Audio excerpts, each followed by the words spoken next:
Boa noite a todos.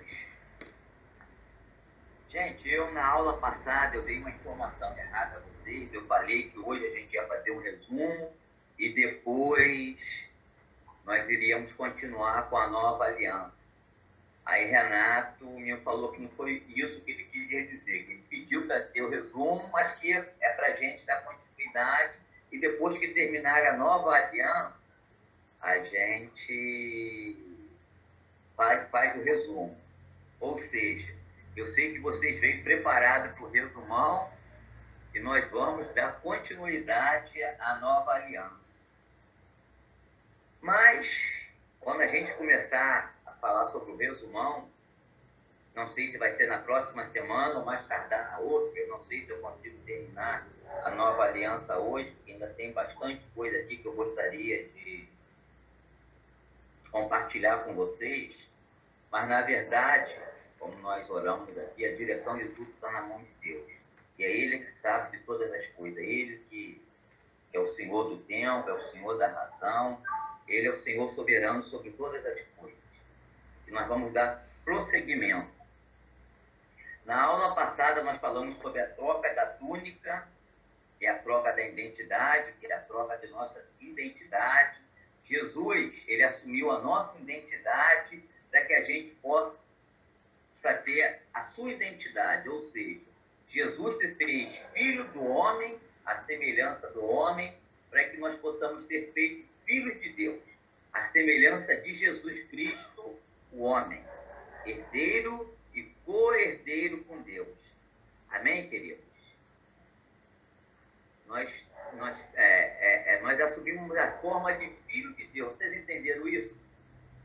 Nós assumimos uma forma de filho de Deus, ou seja, nós assumimos a identidade de Jesus e com Ele. Nós somos filhos e nós somos herdeiros. Ele se fez filho do homem para que nós pudéssemos sermos feitos filho de Deus à semelhança dele. Ou seja, houve uma troca de identidade.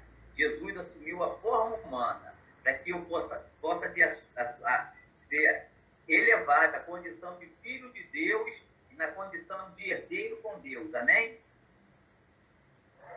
Ficou entendido? Nenhuma dúvida? Mas eles fazem assim.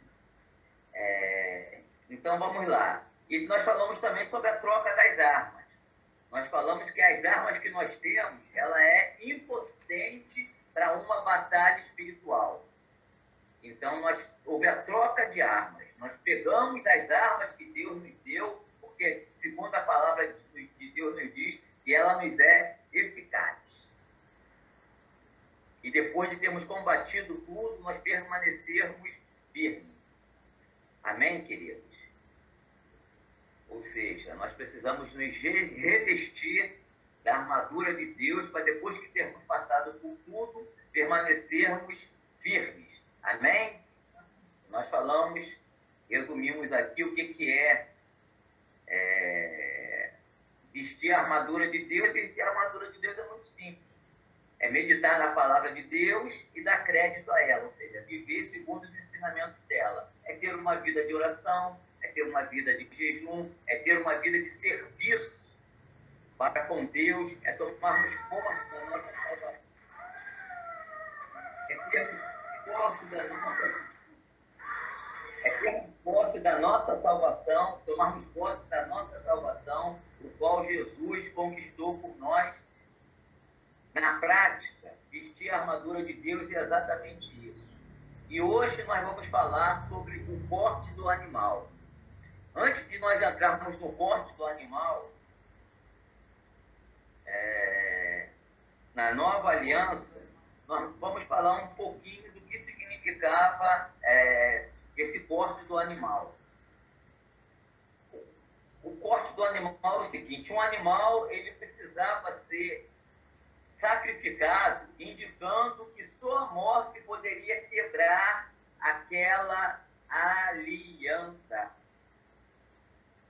Ou seja, um animal estava ali morto, sacrificado, demonstrando simbolicamente que as pessoas aliançadas também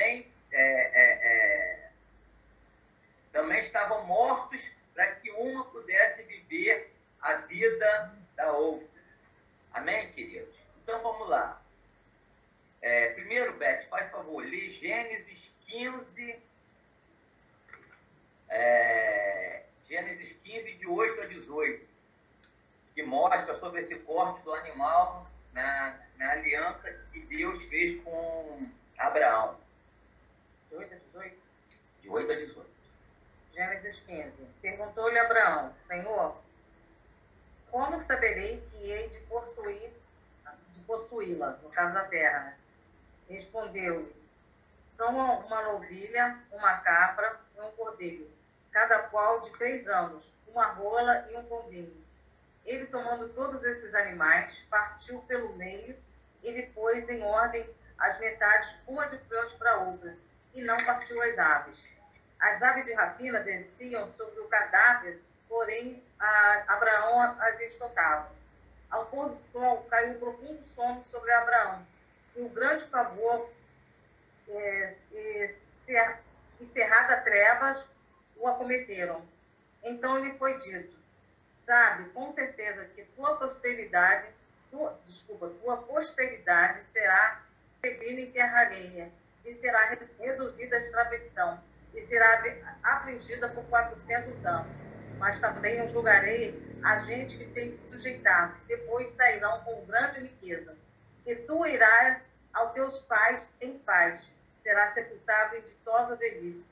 Na 4ª geração tornarão para aqui, porque não se encheu ainda a medida de iniquidade dos amorreus. E sucedeu que, posto o sol, houve densas trevas, e eis que um fogareiro fumegante, uma tocha de fogo, que passou entre aqueles pedaços. Naquele mesmo dia fez o Senhor aliança com Abraão, dizendo: a tua descendência dei esta terra, desde o rio do Egito até o grande rio Eufrates. Bom, esse ritual do corte do animal, esse ritual de aliança do corte do animal era o seguinte: o animal era cortado ao meio, colocado uma parte de frente para o outro. As pessoas que estavam entrando em aliança ficavam no meio entre esses dois animais, um olhando para o outro, e eles davam volta em torno desse animal. Ou seja, eles saíam de costa um para o outro, e quando chegavam, eles estavam de frente uns para os outros. É interessante que eu estava vendo, tem um gráficozinho no livro mostrando que o animal poderia estar tanto uma parte que formaria um 8, como da parte que formaria o símbolo de infinito. Ou seja, era esse sentido aqui, ó. Os dois animais, um de costa para o outro, e fazia isso aqui, ó. E quando se encontrava no meio do animal novamente, os que estavam de costas se encontravam de frente. Então fazia esse movimento aqui, ó.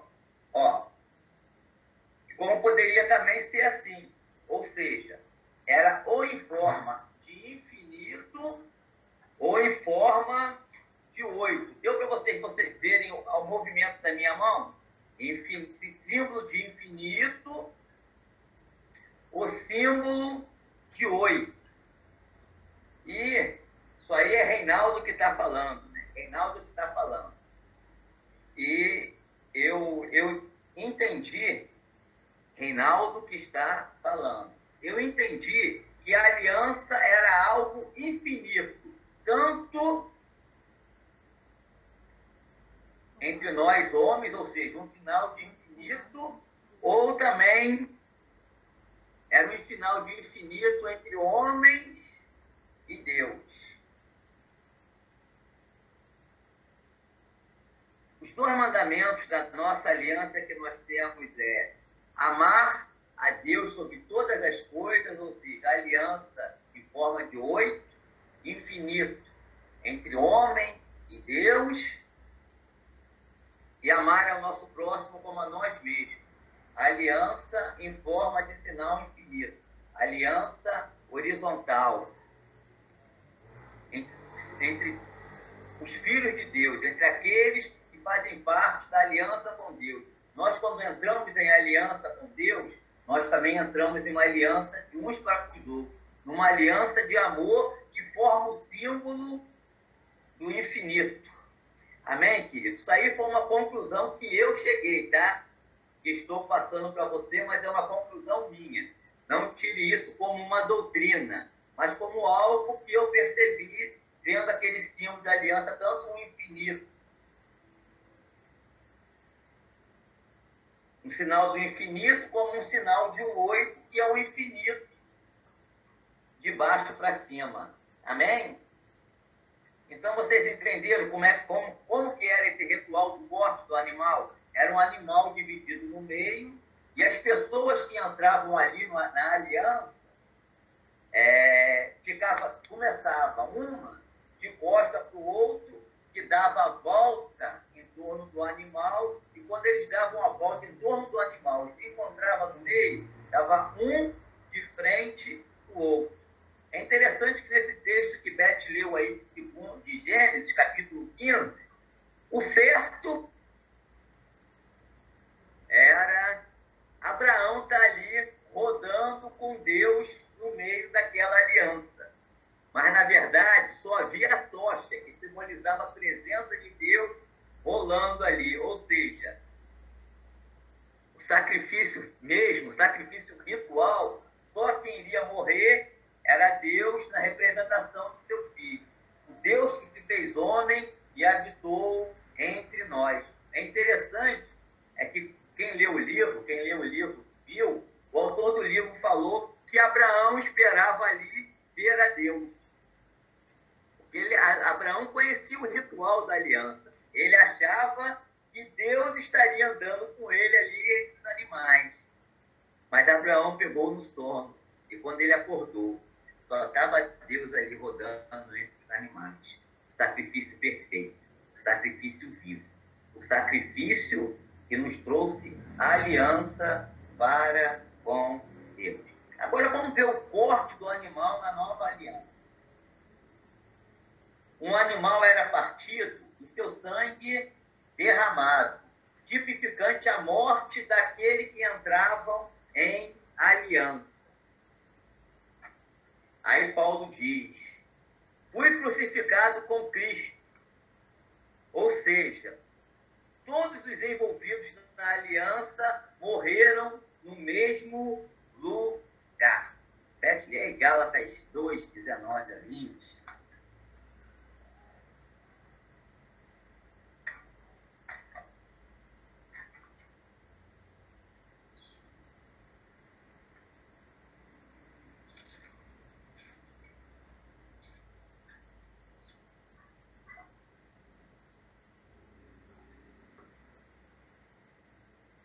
Gálatas 2, 19.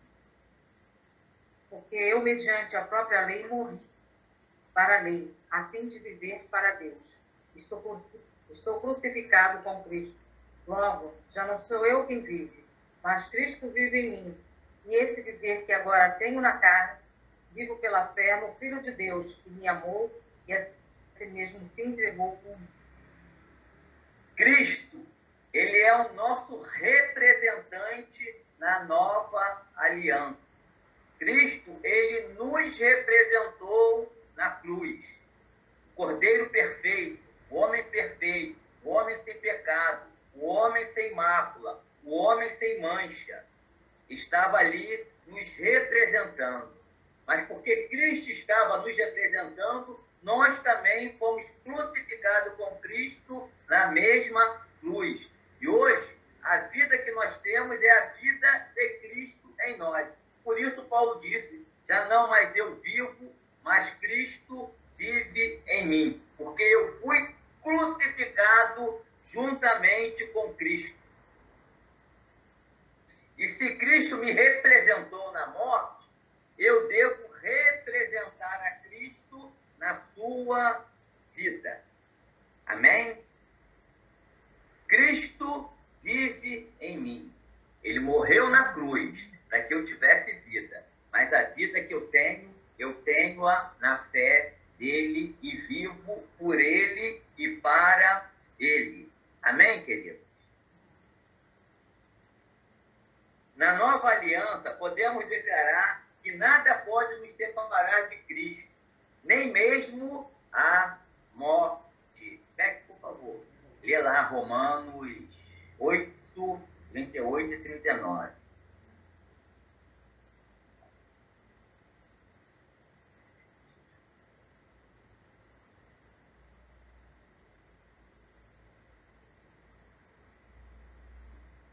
Porque eu estou bem certo de que nem a morte, nem a vida, nem os anjos, nem os principados, nem as coisas do presente, nem do porvir, nem os poderes, nem altura, nem profundidade, nem qualquer outra criatura poderá separar-me do amor de Deus, que está em Cristo Jesus, nosso Senhor. Então, querido, porque nós estamos em Cristo, nada mais pode nos separar do amor de Deus. Porque eu estou bem certo de que nem morte, nem vida, nem anjo, nem principado, nem coisa do presente, nem coisa do porvir, nem poderes, nem altura, nem profundidade, nada. Não existe mais nada que pode nos afastar do amor de Deus que está em nós através de Cristo Jesus. Cristo me representou na cruz. Cristo morreu a morte que era minha, para que eu pudesse viver a vida de Cristo. Amém?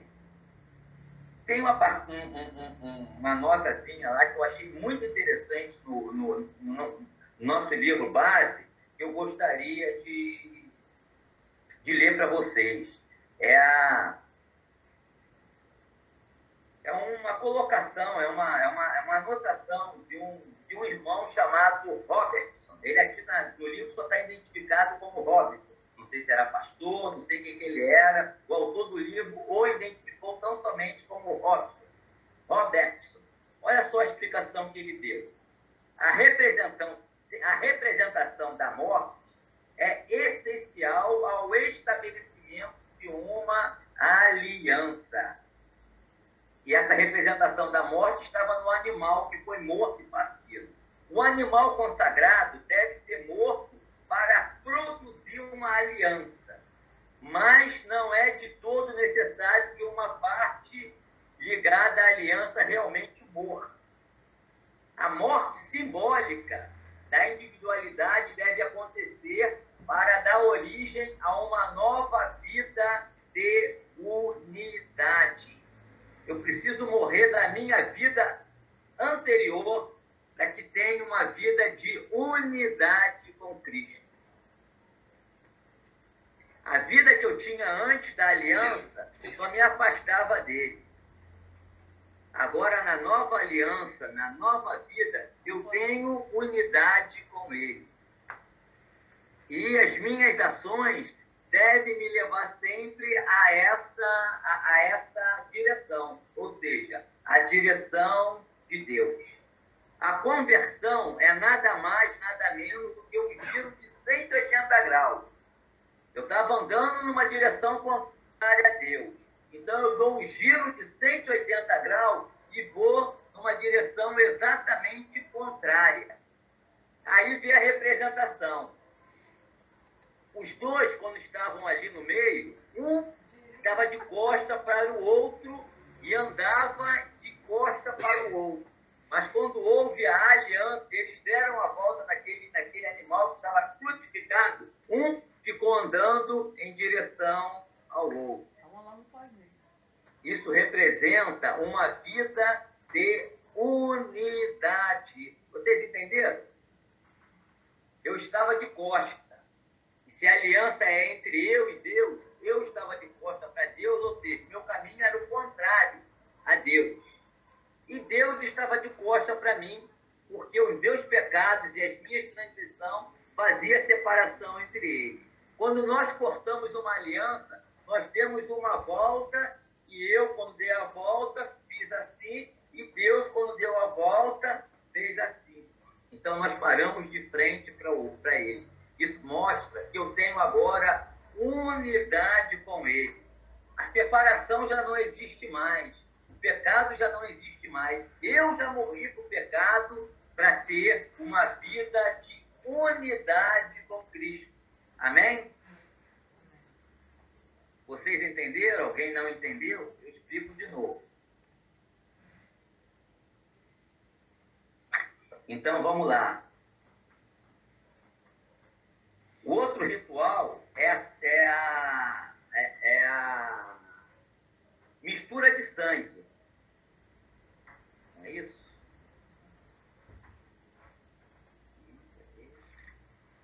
Mistura de sangue.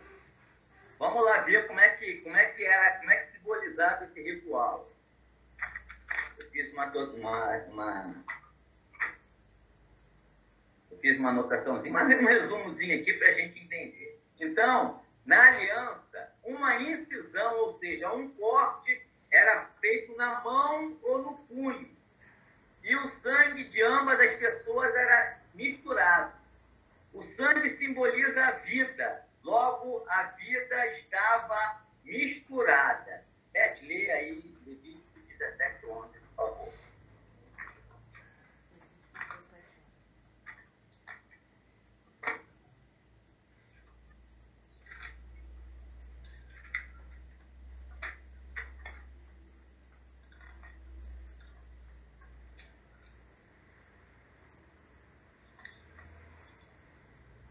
Levítico 17:11. Porque a vida da carne está no sangue, e vou-lo tenho dado sobre o altar, para fazer expiação pela vossa alma, porquanto é o sangue que fará expiação e defende da vida. Então, a mistura de sangue é uma continuidade do corte do animal. Quando nesse ritual era feito um corte ou na mão ou no punho, e esse corte e o sangue era misturado, significando que a vida das pessoas aliançadas estavam misturadas. Morremos para a nova vida. E agora nós misturamos o nosso sangue. A nossa vida está misturada. Amém, queridos? Então, o convite do Evangelho agora vamos lá na nova aliança. O convite do Evangelho é para termos a vida de Deus em nós. Lá, Beth, lê lá João, capítulo 3, verso 16, só a última parte, a parte B.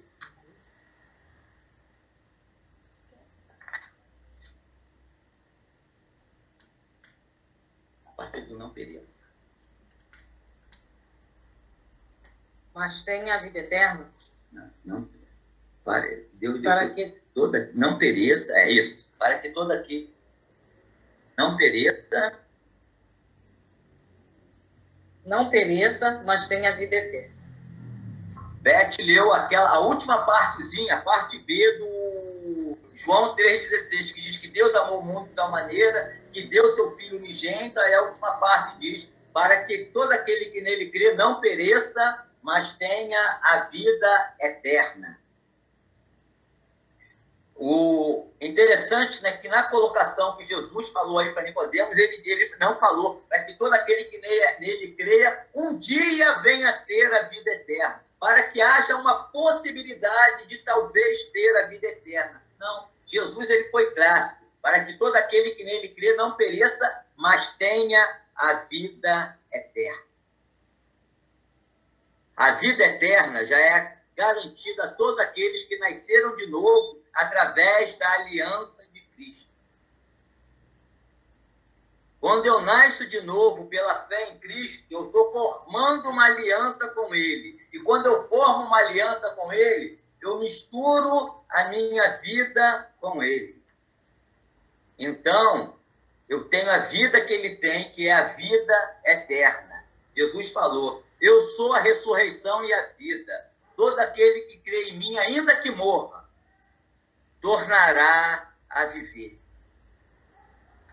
O nosso sangue foi misturado pela fé com o sangue de Jesus Cristo. Pela fé, nós misturamos as nossas vidas com a vida de Jesus Cristo. Nós temos a mesma natureza de Cristo e a vida de Cristo habita em nós. Nós já lemos Gálatas 2, 19, 20. Não, já lemos sim. Tá aqui. Então, um dos textos que Beth vai ler novamente é Gálatas 2, 19, 20.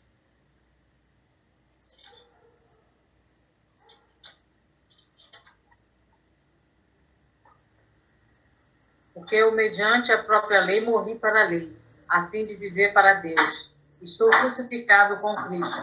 Logo, agora não sou eu quem vive, mas Cristo vive em mim. E esse viver que agora tenho na carne, vivo pela fé no Filho de Deus que me amou e a si mesmo se entregou por mim. Ou seja, já não mais eu vivo, mas Cristo vive em mim. Nós temos a mesma natureza de Cristo. Cristo se fez homem para que nós possamos ser filhos de Deus. Cristo se fez filho do homem para que nós possamos ter feito filhos de Deus. E também, Beth, 2 Coríntios 5, 14 e 15.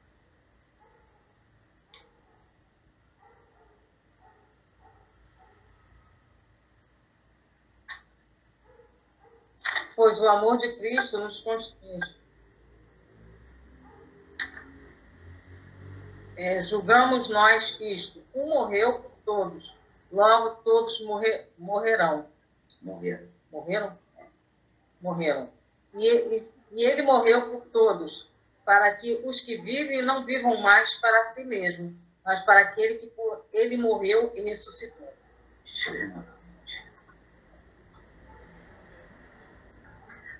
Pois o amor de Cristo nos constrange, julgando nós isto. Um morreu, logo todos morreram.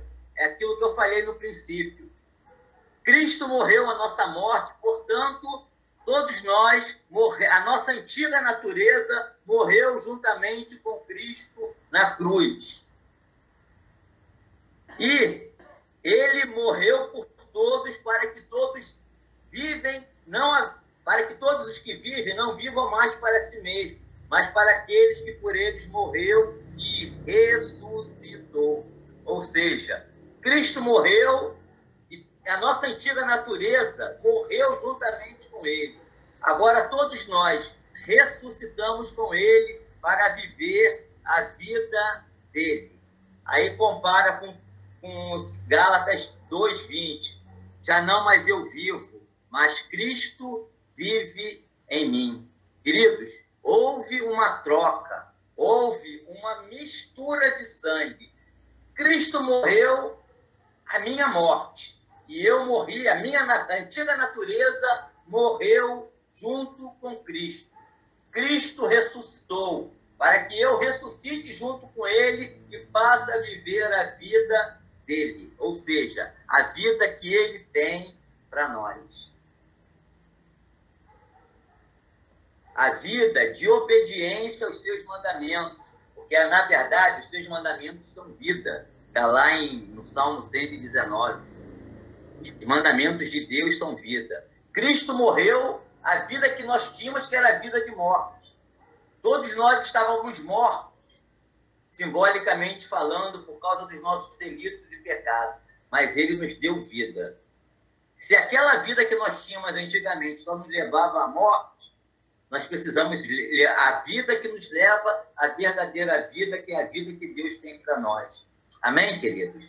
Então, que nós possamos a viver para Cristo, segundo a vontade de Cristo. Amém? Restou alguma dúvida aí? Então, vamos lá. Pode, claro. Não sei se está dentro do estudo, não sei. Se não tiver, me perdoe e não precisa responder. Se nós morremos juntamente com Cristo, somos novas criaturas, por que continuamos errando? Por que continuamos pecando? Porque a gente ainda vive por causa da nossa antiga natureza que nós ainda vivemos. A gente ainda peca por causa da nossa carne. E por que nós não temos mais prazer no pecado? por causa da cicatriz, e eu vou falar aqui na cicatriz, tá? Então, por que eu ainda continuo pecando? Porque a minha natureza ainda é uma natureza decaída. Eu ainda sou um edifício em construção. O que eu sou hoje ainda não é aquilo que eu vou ser amanhã. Ou o amanhã que eu estou falando é quando Cristo vier me buscar. Né? Porque a Bíblia diz, Paulo falou lá em 1 Coríntios, que nós ainda não somos aquilo que nós ainda seremos. Ou seja, eu estou sendo transformado, eu estou sendo modificado, eu estou sendo edificado para que eu venha a ser aquilo que Deus quer. E já que Beth perguntou, Beth, deixa eu procurar a parte lá de Filipenses. Deixa aqui, se eu achar, eu mesmo leio. Fala que eu procuro. Eu não sei qual é, eu sei que é Filipenses. Não, É que Paulo diz que nós, que conta a perfeição. uma coisa fácil. Esquecendo da tristeza para trás, com avanço para o alto, para aquele que por mim. É isso? Não, Beth, conta a perfeição, mas não a julgo tê-lo alcançado. Mas uma coisa eu faço, esquecendo das coisas E para trás, ficam, prossigo para aquelas que estão diante de mim. Eu não vou achar aqui, vai perder muito tempo. Paulo dizia, quanto à perfeição, eu não a julgo tê-lo alcançado. Sei que está lá em Filipenses, mas para achar aqui vai demorar e a aula e o tempo vai. Mas eu vou falar resumidamente o que Paulo falou. Quanto à perfeição, eu não a julgo tê-lo alcançado. Mas uma coisa eu faço, esquecendo das coisas que para trás ficam, prossigo para aquelas que estão para diante de mim. Prossigo para o alvo, para o pleno conhecimento do Filho de Deus. Aí depois Paulo prossegue. E quanto nós que somos perfeitos, tenhamos esse mesmo pensamento. E se alguém não o tem, Cristo vos esclarecerá. Então, Paulo ele falou algumas coisas ali que são muito importantes em relação a essa pergunta que Beth fez. Primeiro, eu ainda não sou perfeito. A imagem de Cristo não está perfeitamente desenhada em mim. Mas isso não é motivo para que eu desista. Porque eu prossigo para o alvo, para o prêmio da soberana vocação em Cristo Jesus. Qual é essa soberana vocação? É ter Cristo formado em mim. Aí depois Paulo fala outra coisa que é maravilhosa. Primeiro, no começo, ele diz, quanto à perfeição eu não a julgo tê-lo alcançado. Aí depois Paulo diz que parece que Paulo se contradiz.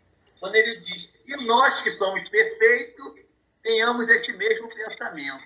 E se alguém pensa diferente, Cristo vos esclarecerá. O que Paulo está dizendo aí? Olha, eu sei que ainda não atingi essa perfeição, mas porque eu estou em unidade com Cristo, a perfeição de Cristo reluz em mim. E Deus me vê em Cristo, e Deus me vê perfeito, e em Deus eu sou perfeito. Mas, de qualquer maneira, eu batalho, eu luto, eu busco atingir essa perfeição. Lá em Timóteo, Paulo diz uma coisa também que está mais ou menos ligado a isso aí. Paulo diz, combati o bom combate, completei a carreira, guardei a fé. A coroa de justiça já está, desde já, estou parafraseando, preparada para mim. Não só para mim, mas para todos aqueles que amam, se eu não me engano, a vinda do Senhor. Esse versículo que você está procurando, de Filipenses, é Filipenses 3:12. Deixa eu ler. Filipenses 3:12, tá, querido? Não que eu o tenha já recebido ou que já tenha obtido a perfeição. Cristo ainda não está perfeitamente em mim. Mas prossigo para conquistar aquilo para o que também fui conquistado por Cristo Jesus. Olha, eu fui conquistado por Cristo Jesus para ser igual a Ele. E eu prossigo para isso, eu luto para isso. Irmãos, quanto a mim, não a julgo havê-lo alcançado. Paulo está falando da perfeição ainda, tá? Mas uma coisa faço, esquecendo-me das coisas que para trás ficam e avançando para que estão adiante de mim, prossigo para o alvo. Ou seja, os meus erros eu vou deixando para trás e vou avançando. E eu vou avançando e deixando o meu erro para trás. É importante, eu estava conversando com o Bruno essa semana, a gente tomar posse das nossas vitórias, na nossa transformação. Porque senão o inimigo vem, a carne vem, o mundo vem e rouba aquilo que eu já tenho conquistado em relação à figura de Deus em mim. Eu preciso tomar posse para que ninguém tira de mim. E Paulo disse que essa guerra ele continuava lutando. Eu esqueço dos meus erros passados, mas prossigo para melhorar. Prossigo para o alvo, para o prêmio da soberana vocação de Deus em Cristo Jesus. Foi para vocação é chamado, tá, querido? Foi para isso que Deus me chamou, para que Cristo seja revelado em mim. Aí Paulo prossegue. Todos, pois, que somos perfeitos, aí Paulo já vê como Deus nos vê, em Cristo perfeito. Tenhamos este mesmo sentimento. E se porventura pensar de outro modo, também isto Deus vos esclarecerá. A gente não consegue nos ver como Cristo, como Deus nos vê, porque a gente ainda olha para as nossas imperfeições. Pois dessas, Deus já lançou no mar do esquecimento. E ainda bem que Deus não nos olha segundo as nossas imperfeições. Deus, ele nos olha segundo a Cristo. Meu sangue foi misturado com o dele. A minha aliança foi construída com ele. Nós trocamos de vida. O sacrifício foi vicário, ou seja, no lugar de Jesus morreu no meu lugar para que eu vivesse a vida dele. E é assim que Deus me vê, perfeito, em Cristo Jesus. Por isso que Paulo diz, que todos nós que somos perfeitos, tenhamos esse mesmo pensamento. Amém?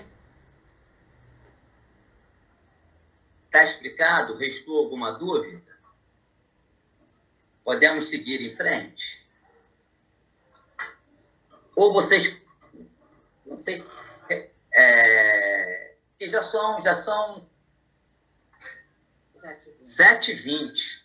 Pelo certo, só teria mais 10 minutinhos. E eu gostaria de ouvir vocês. Eu acho que eu vou interromper aqui para ouvir vocês e depois Renato falou, senão a gente vai avançar muito da nossa aula, tá? Da nossa hora.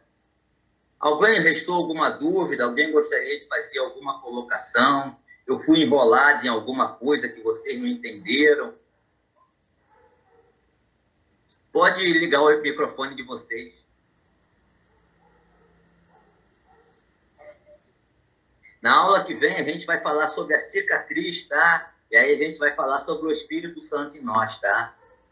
Por isso que eu disse que complementa o que eu vou dizer agora. Porque é o Espírito Santo que me permite levar uma vida de santidade. Ele é a cicatriz, é o selo.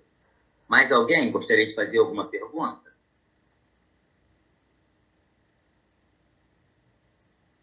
Quem é o segundo? É só um comentário. Pois não, Bruno. Não, que é interessante, no caso, aproveitando uma deixa, né, dessa pergunta da Beth, né, que aos nossos olhos, muitas vezes a gente pode desanimar, né, por persistirmos no pecado, né? Então Deus ele sempre faz questão de frisar para a gente que ele não nos olha da forma como nós nos vemos, mas que ele nos vê, ele olha para a gente, mas considerando a imagem de Cristo, né? Então, aos olhos de Deus, nós somos santos, nós somos justos, né? Perfeito.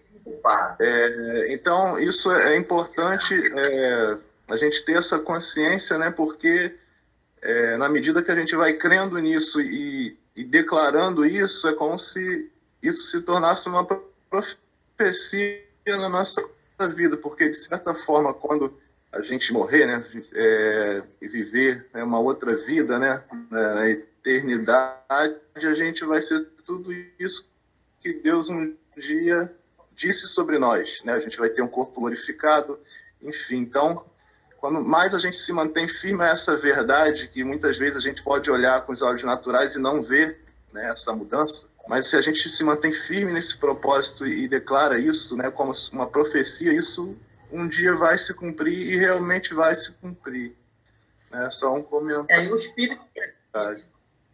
exatamente, Bruno. E o Espírito que habita em nós nos conduz a isso, nos leva a isso. É porque nós temos o Espírito Santo de Deus e quando a gente erra, a gente fica entristecido. A gente fica cabisbaixo. Porque nós temos o Espírito de Deus em nós. O Espírito de Cristo habita em nós. E Deus não tem prazer no pecado. E porque nós temos o Espírito Santo, nós também não temos prazer no pecado. Pecamos? Sim. Porque, como o próprio João fala, se nós dissermos que não temos pecado, somos mentirosos e a palavra de Deus não está em nós. Porém, se nós confessarmos os nossos pecados, Ele é fiel e justo para nos perdoar os pecados e nos purificar de toda injustiça. Então, a gente tem que ter a mesma determinação que Paulo tinha. Paulo tinha uma determinação, que era ser perfeito. E ele brigava contra o mundo, e ele brigava contra a carne, e ele brigava contra o inimigo de nossas almas para atingir essa perfeição.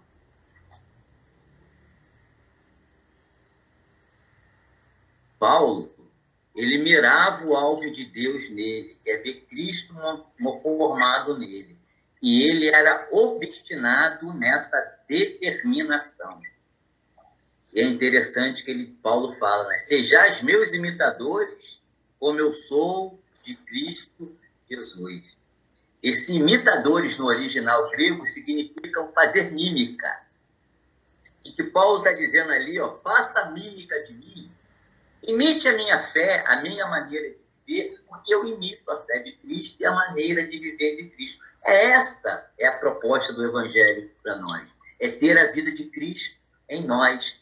É ter Cristo formado em nós. Quando nós dissemos sim para Jesus naquele dia, e aí cada um disse num dia diferente, o que nós falamos para Deus é, Senhor, é claro que naquela hora ninguém entende, até porque a gente está... Mas o que a gente está falando para Deus ali, eu quero a vida de Cristo em mim.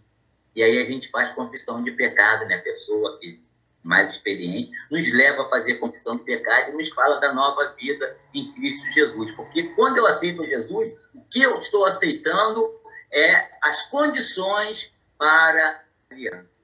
E as condições para a aliança com Deus, ou qualquer uma outra aliança é essa. É ter a vida da pessoa em mim e a minha vida na pessoa. Jesus, ele foi na cruz do Calvário, levou a minha vida e cravou lá e pagou o preço que era meu.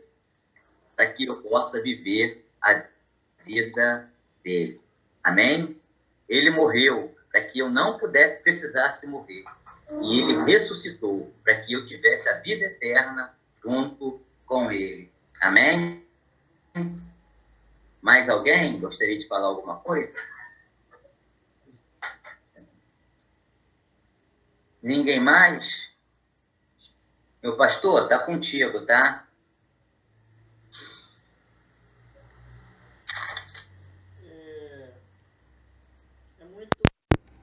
Falei da outra vez, assim, que é muito importante nós termos esse entendimento, né? Entendimento claro de como se deu esse processo do nosso novo nascimento, quem nós somos, né? A nossa identidade a partir de Cristo, aquilo que nós estávamos falando de manhã, né? Quem já somos nós é onde nós estamos, né? Nós já estamos sentados com Cristo nas regiões celestiais. Isso já aconteceu. Então nós temos que entender quem somos nós e o que já aconteceu. É o que eu estava falando pela manhã, é o já e ainda não, né? Aquilo que já aconteceu e aquilo que ainda vai acontecer, vai se completar na vinda dele. E quando a gente tem esse entendimento, como a Beth colocou aí, né? Mas por que acontece assim? Por que eu ainda vivo nessa condição, né? E Paulo, lá em Romanos, no capítulo 7, né? Deixa eu ver se eu consigo ler aqui. Ele fala muito claramente, mais detalhadamente sobre essa questão.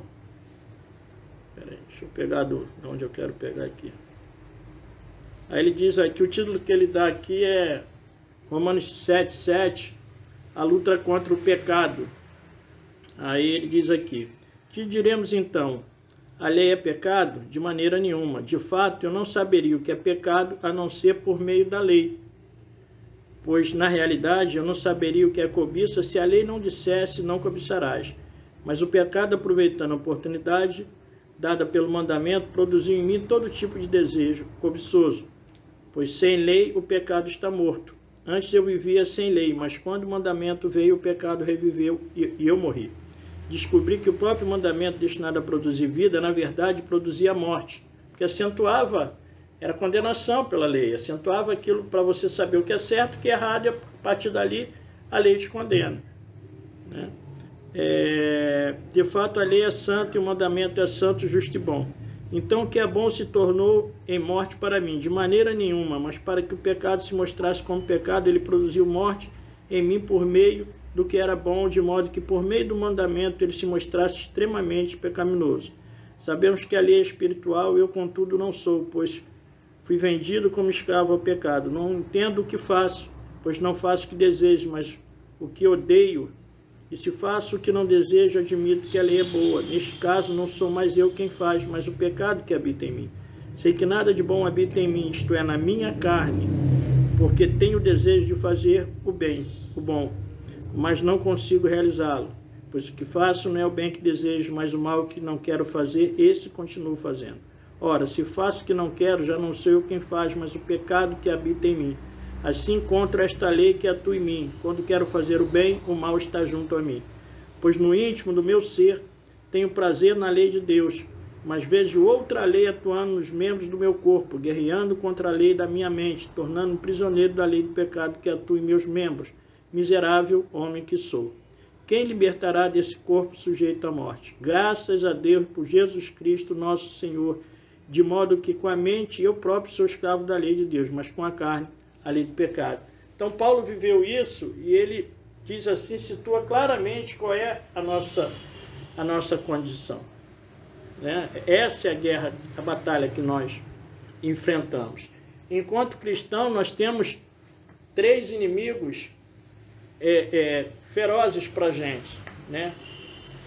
Que é a carne, que é o diabo e que é o mundo. Cada um de nós tem as suas dificuldades. Todos nós temos a luta com a nossa carne.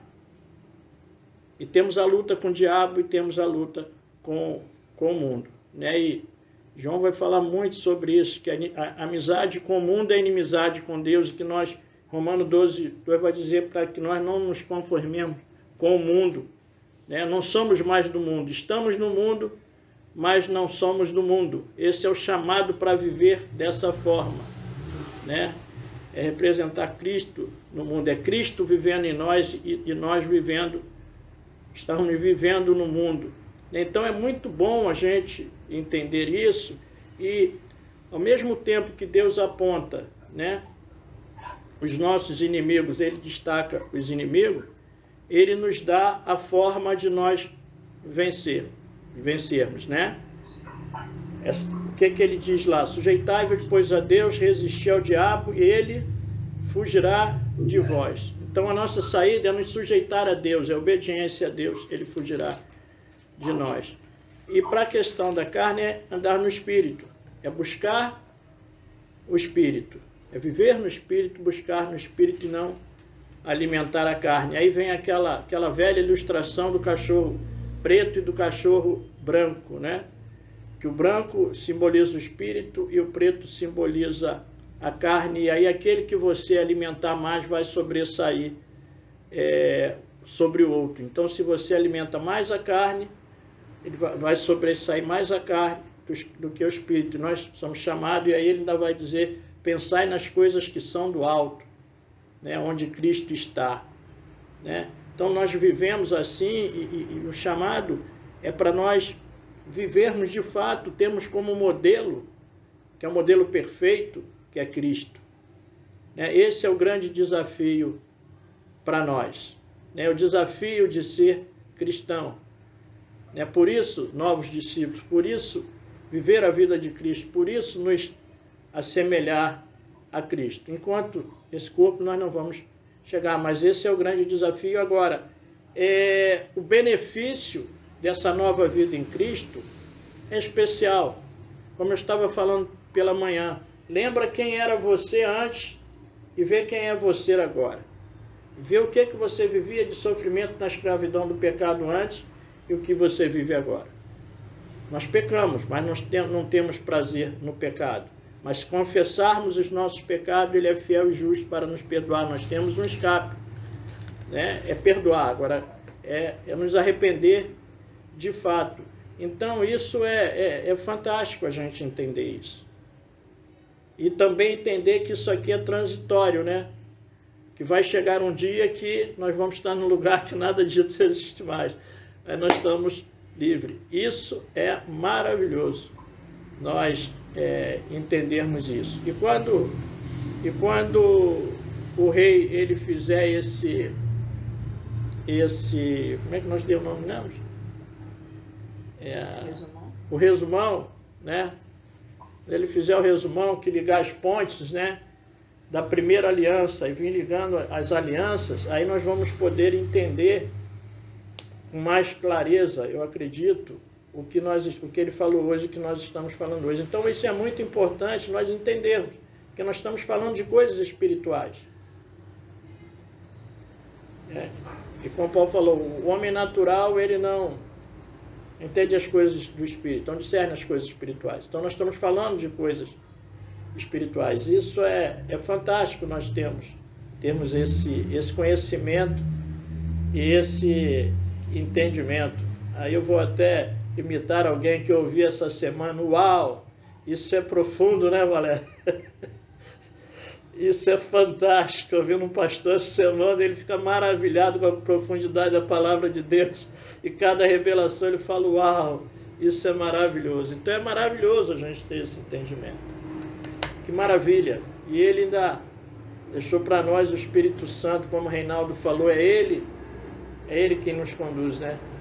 É nele, é vivermos nele. Amém? Então era isso que eu queria colocar.